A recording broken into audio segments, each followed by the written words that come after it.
9/10 showed us, how good life was. 9/10 showed us how it was great to have everything. 9/11 showed us how fast that could be taken away. They could all be taken away. And 9/12 showed us all how to be better Americans, how to be better people to each other. 9/11, a day of reflection for America, takes on another meaning for many personally and physically impacted. Former NYPD first responder Rob O'Donnell recalls the day as devastating.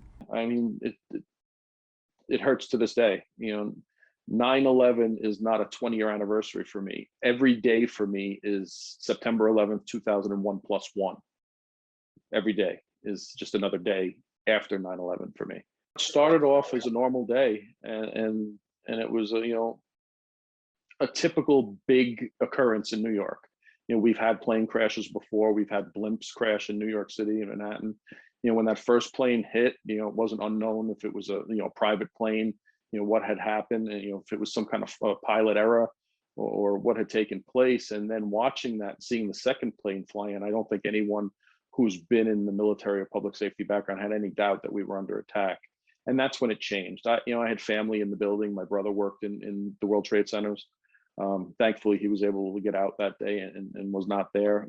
I knew my friends in the police department would be the first to enter that building. My friends in the fire department would be the first to enter that building. I started my career in Manhattan, so I know the area very well. And I responded directly down there. And, I arrived on the Brooklyn Bridge just as the first tower came down. It was devastating.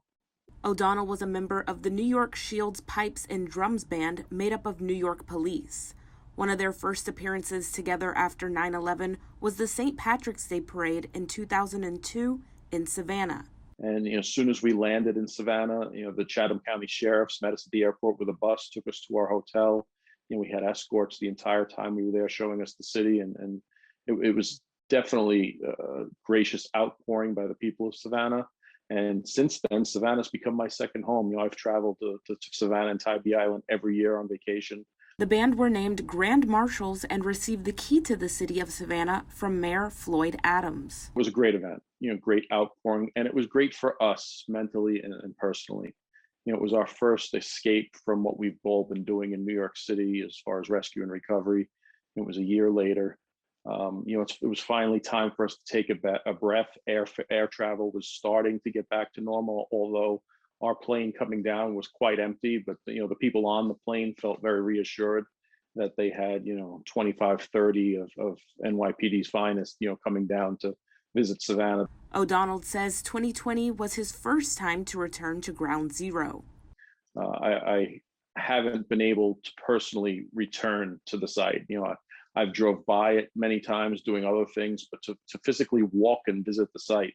Last year was my first time to visit. That was the first time I was able to mentally be prepared to go back and see that. And it was an emotional take. I've seen what terrorism does to our country.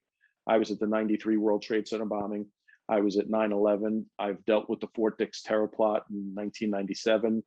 And my son was in the building at the Naval Air Station Pensacola shooting. So I know firsthand 4 terrorist attacks on our country, what these men and women in our military and our law enforcement are preventing each and every day.